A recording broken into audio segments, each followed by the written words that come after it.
छित पैदा हुए देश पर मर जाएंगे, मरते मरते देश को जिंदा मगर कर जाएंगे। कुछ ऐसे ही वीर थे बिनोय बादल और दिनेश, जिनकी कहानी कलकत्ता में तो काफ़ी फेमस है, पर देश भर में शायद लोग उसे उतना नहीं जानते।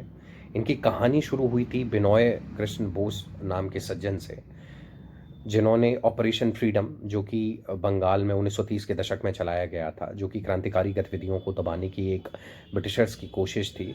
और इसके लिए जिम्मेदार जो ब्रिटिश अंग्रेजी अधिकारी थे, आईजीपी थे पुलिस के, उनकी बिनोय कृष्ण बोस ने सरे बाजार सबके आगे हत्या कर दी थी। इसके बाद बिनोय कृष्ण बोस, जो कि बंगाल वॉलंटियर का हिस्सा थे, और मैं ये बता दूं कि बंगाल वॉलंटियर वही संगठन है जिसका संबंध कहीं ना कहीं नेताजी सुभाष चंद्र बोस से भी जोड़ा जाता है। उसकी हत्या के बाद बिनोय कृष्ण बोस के जो पर्चे थे पूरे बंगाल में छप गए। बिनोय कृष्ण बोस को वो जगह छोड़नी पड़ी। फिर उसके बाद वो अपने दोस्तों के साथ मिलके कलकत्ता आए।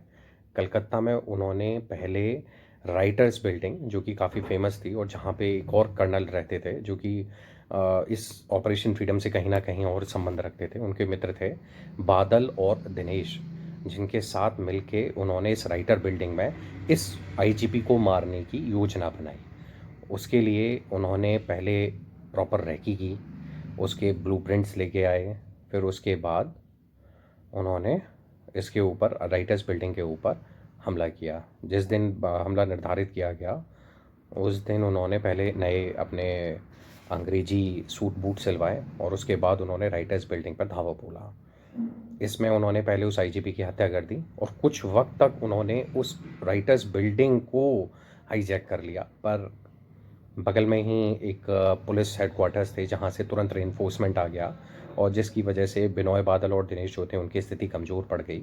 और जब उन्हें लगा कि अब उनकी हार सुनिश्चित है और ब्रिटिशर्स उन्हें पकड़ लेंगे, तो बादल ने साइनाइड खा लिया और बिनोय और दिनेश जो थे उन्होंने खुद को गोली मार ली।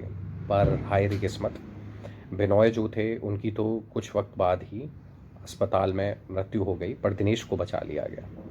और फिर उसके बाद ब्रिटिशर्स ने, जैसा कि वो हमेशा किया करते थे, उनके खिलाफ मुकदमा चलाया गया और फिर उन्हें फांसी दे दी गई। और इस तरीके से इन तीन वीरों की कहानी का अंत हुआ।